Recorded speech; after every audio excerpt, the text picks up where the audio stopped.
Hello guys, welcome back to my channel SMT stock market trends. दोस्तों यहाँ पे completely मैं बात करने वाला हूँ एक बहुत ही क्रिटिकल इश्यू के बारे में। आपको लग रहा होगा कि सर एक डिफरेंट इश्यू कैसे लेके आए, उसकी वजह से इंडियन यहाँ पे इकोनॉमी है, इंडियन स्टॉक मार्केट के ऊपर इसका इंपैक्ट कैसे पड़ सकता है। लेकिन गाइज अगर आप लॉन्ग टर्म के अंदर मेरे जो व्यू है उसको देख के यहाँ पे सोचोगे तो आपको ये जो चीज है ये मैं आज से 1-2 महीने पहले बोलता, 15 दिन पहले बोलता तो आपको समझ में नहीं आती, लेकिन आज बोल रहा हूं तो डेफिनेटली आपको थोड़ा थोड़ा इसका अंदाजा जो है ये लग जाएगा कि कैसे ये इंडियन इकोनॉमी और इंडियन स्टॉक मार्केट को बूम दे रही है और कैसे रियल में ये चीज आगे भी यहाँ पे इंडियन स्टॉक मार्केट को इंपैक्ट करने वाली है। तो दोस्तों शुरू करते हैं इस वीडियो को। सबसे पहले बात करते हैं कि ह्यूज जो जैकमा था, जैकमा यहाँ पे कौन था। जैकमा एक चाइनीज यहाँ पे पर्सन था जो एक मिडिल क्लास से यहाँ पे उठा हुआ था। उसके जो फैमिली थी, उसके जो फादर थे वो यहाँ पे बहुत ज्यादा यहाँ पे पैसे वाले अमीर नहीं थे। जब वो जॉब के लिए गया था तो उसके अंदर बोलते हैं कि पिज्जा के अंदर वो रिजेक्ट हो गया, पिज्जा मैन की डिलीवरी की जॉब के लिए। उसके बाद में उसने केएफसी के लिए यहाँ पे केएफसी में अप्लाई किया जॉब के लिए। वहां पे 20 बंदे थे, उसमें से एक बंदा था जो रिजेक्ट हुआ और वो जैकमा था। उसके बाद में वो जैकमा कहां पहुंच गया आप सबको पता होगा। अलीबाबा का यहाँ पे सीईओ रह चुका है, अलीबाबा का यहाँ पे फाउंडर रह चुका है जैकमा।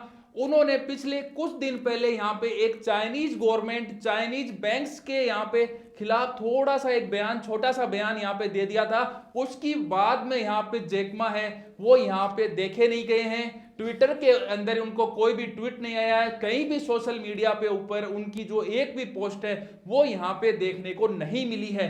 इसकी जो यहाँ पे मेन वजह बताई जा रही है, उन्होंने वहां की बैंकिंग सिस्टम के ऊपर सवाल उठाए थे कि यहाँ पे एक नया जो बिजनेसमैन है, एक छोटा बिजनेसमैन है, वो यहाँ पे बिजनेस नहीं कर सकता क्योंकि यहाँ पे अगर पूरे आप एसेट्स दिखाते हो बैंक को, अगर आप सारी सिक्योरिटी पहले दे देते हो तभी बैंक लोन देती है, वरना लोन नहीं देती। तो इसकी वजह से जो एंटरप्रेन्योरशिप है वो यहाँ पे चाइना के अंदर फीकी पड़ती जा रही है। जो नई सोच के बंदे हैं वो यहाँ पे आगे नहीं आ पा रहे हैं, फंड की कमी की वजह से और चाइनीज गवर्नमेंट की पॉलिसी की वजह से।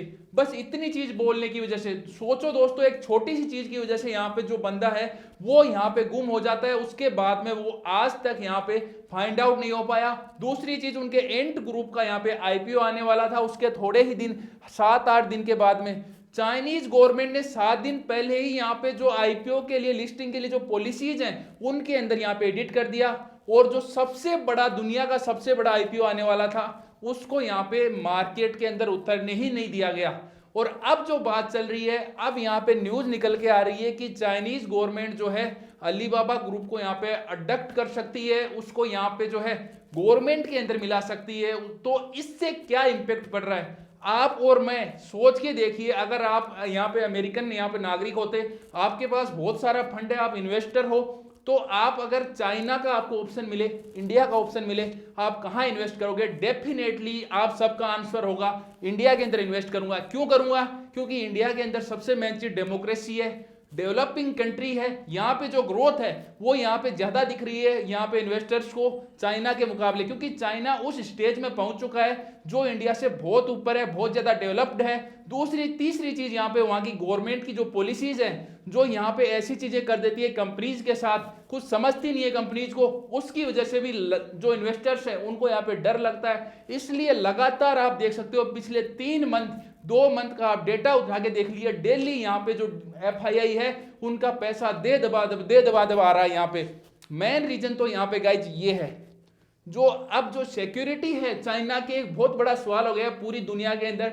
उसके अंदर एक कंसर्न आ गया है कि चाइना के अंदर इन्वेस्ट करना मतलब कि वहां की गवर्नमेंट से अगर कोई भी डिसीजन गलत आया तो अपना इन्वेस्टमेंट मनी है वो यहाँ पे खाक में मिल सकती है, वो जा सकती है और ग्रोथ भी इतनी नहीं मिलेगी जितनी इंडियन जो और वियतनाम और यहाँ पे जो बढ़िया काम कर रही है जो कंट्रीज, यहाँ पे छोटी छोटी कंपनी जो कंट्रीज हैं उनके अंदर इन्वेस्टमेंट करना चाहती हैं कंपनियां। तो इसलिए यहाँ पे जो है इंडिया के अंदर इतना ज्यादा फंड आ रहा है। तो मेरे को लगता है कि ये जो फ्लो है ये यहाँ पे लगातार बरकरार बना रह सकता है, क्योंकि चाइना के अंदर इतना ह्यूज फंड, जो इतना ह्यूज इन्वेस्टमेंट्स है वो कंपनियों का है। अगर उसका 1/4 भी इंडिया के अंदर आ जाए तो आपको यहाँ का स्टॉक मार्केट कहाँ मिलेगा आप सोच भी नहीं सकते गाइज।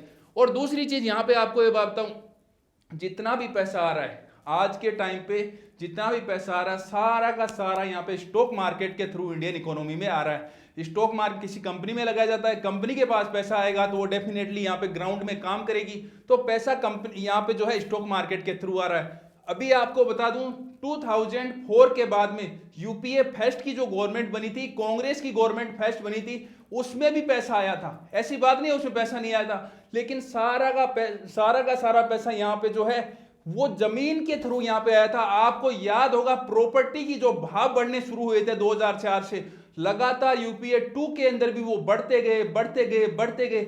ये नौबत आ गई थी यहाँ पे जो है मनमोहन सिंह ने भी यहाँ पे बयान दे दिया था कि जो गरीब आदमी है उसको यहाँ पे शहर के अंदर प्लाट की क्या जरूरत है, इतनी ज्यादा रेट्स है वो यहाँ पे लगातार बढ़ती गई थी। जो सारा पैसा वो जमीन के थ्रू आया, अब जो पैसा आ रहा है सारा का सारा यहाँ पे स्टॉक मार्केट के थ्रू कंपनीज के अंदर आ रहा है। अब आपको वो कंपनी चूज करनी है जो इस पैसे का सही इस्तेमाल करके, सही यूज करके आगे जो है इस पैसे को कंपाउंडिंग करके यहाँ पे दे। ये अगर कंसेप्ट यूज करते हो, क्योंकि शेयर तो सारे ही बढ़ेंगे डेफिनेटली, लेकिन आप जो कंपनी चूज करो वो ऐसी हो, उसका मैनेजमेंट ऐसा हो जो आगे का सोचे और उस पैसे को सही यूज करके आपके पैसे को कंपाउंड करके दे। इसीलिए मैं कुछ स्टॉक आपको बताता रहता हूं, जैसे कि बर्गर किंग का कल मैंने एक स्टॉक बताया था कि अगर आप लॉन्ग टर्म के अंदर सोचते हो तो डेफिनेटली आपको रिटर्न देगा। अगर आप शॉर्ट टर्म का आइडिया लेके चलोगे तो यहाँ पे जो है 1-2 दिन 5 दिन के अंदर यहाँ पे रिटर्न नहीं मिलने वाले हैं। अगर आपको रिटर्न चाहिए तो 1-2 साल 3 साल का आपको जो है वेट करना पड़ेगा, कंपनी के अंदर इन्वेस्ट करके धीरे धीरे जब उसका बिजनेस एक्सपांड होगा तो डेफिनेटली आपको जो बहुत ही शानदार रिटर्न यहाँ पे देखने को मिलेंगे। तो ये तो था गाइज यहाँ पे जैक मा के बारे में पूरा का पूरा, कैसे उसकी वजह से इंडियन इकोनॉमी है उसके अंदर एक बहुत ही शानदार जो बूम है वो यहाँ पे आ सकता है। गाइज ये वीडियो कैसा लगा नीचे कमेंट करें। आपका किसी भी स्टॉक से रिलेटेड कहीं से भी आपका कोई भी डाउट हो नीचे कमेंट करें, आपके डाउट का जवाब मैं जरूर दूंगा। थैंक यू दोस्तों।